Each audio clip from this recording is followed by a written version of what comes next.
All right, so 2020 had it all. This time it was a all-time low of split tickets between Congress and the presidential race. Really interesting. Splitting the ticket was actually the exception, not the rule of this election cycle. Lower instances than both 2008 and 2016. So joining us now to discuss, our president and founder of Solidarity Strategist, former senior advisor to the Sanders campaign, and author of T.O. Bernie, Chuck Rocha, as well as commentary writer for the Washington Examiner, Tom Rogan. So great to see both of you, gentlemen. Good to see you guys. Good to be here. Chuck, let me start with you. I mean, just what do you make of this trend? Like, this is just a hardening of partisanship. It's very hard to, if you're in a red district, it's very hard to win as a Democrat, and vice versa for Republicans. You're just kind of subject to the national mood. How do you think that we got to this point? And just talk a look, as you work with so many campaigns, like, how have you seen this evolve over time?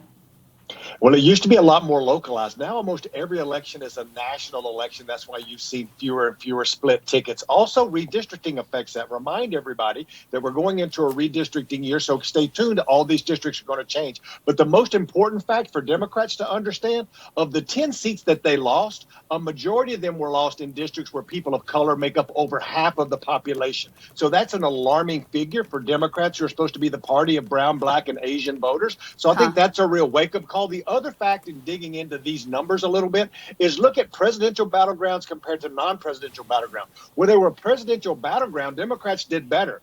Where there were seats where there wasn't something happening at the top, a la Spanish language media, Joe Biden, he did that, but he was the only one. California, New York, Texas. That's where you saw dramatic losses, because the House candidates and the Senate candidates weren't really doing that much, relying on the presidential candidate to reach out to people of color. Yeah, what do you make of this, Tom? I mean, I think the fact that partisanship is now so locked in is definitely one takeaway. The other second thing is what Chuck was talking about, that all politics are national. It really is a total reversal of all politics are local. What do you make of that?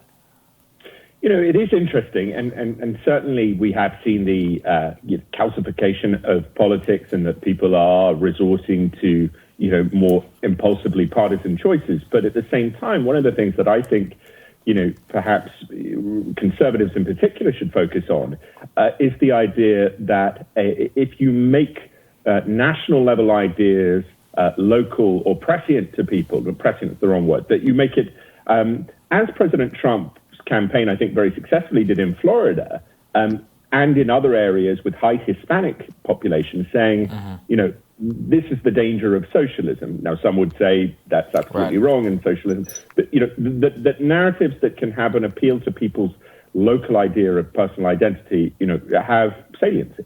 Yeah, it's interesting. Chuck, what I find depressing about this, and I'm sure you may as well as someone who does work on a lot of campaigns, is it almost makes it like the campaign doesn't matter that much. The quality of the candidate doesn't matter that much. I mean, it's my own personal editorial. When I watch Kelly Loeffler speak, I think she's one of the least talented people I've ever said, not just in politics, that I've ever seen. She's anti-charisma, and there's a very good chance that she could win this seat just by nature of the partisan divide and how people feel about whatever's happening in the country and wanting to have a bulwark against Joe Biden. I mean, none of that is set in stone, but it has so little to do with candidate quality, with campaign quality. It just really is kind of depressing. It comes down to just what are the national wins? What are the national trends? End of story.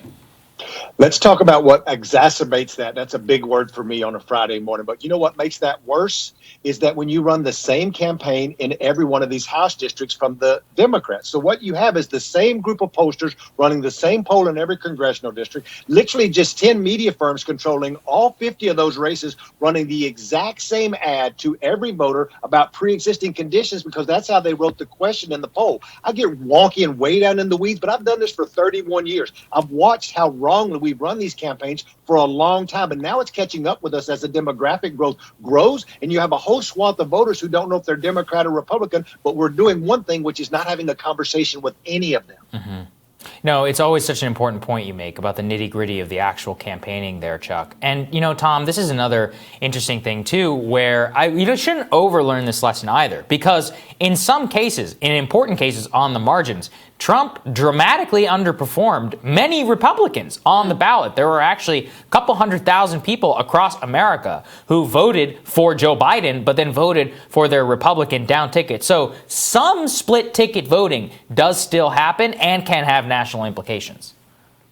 Yeah, indeed. And look, I mean, this is, I suppose, the beauty of American politics, that it's always dynamic and, to a degree, unpredictable. But, I think the basic point that Chuck makes is the most important. You've got to make your political message relevant and interested in the people who you want to vote for you. Don't over-generalize things that can't be generalized. Yeah, I think that's right. All right, great points all around, gentlemen. Stick with us. We're going to have more from Team Gents. Rising right after this.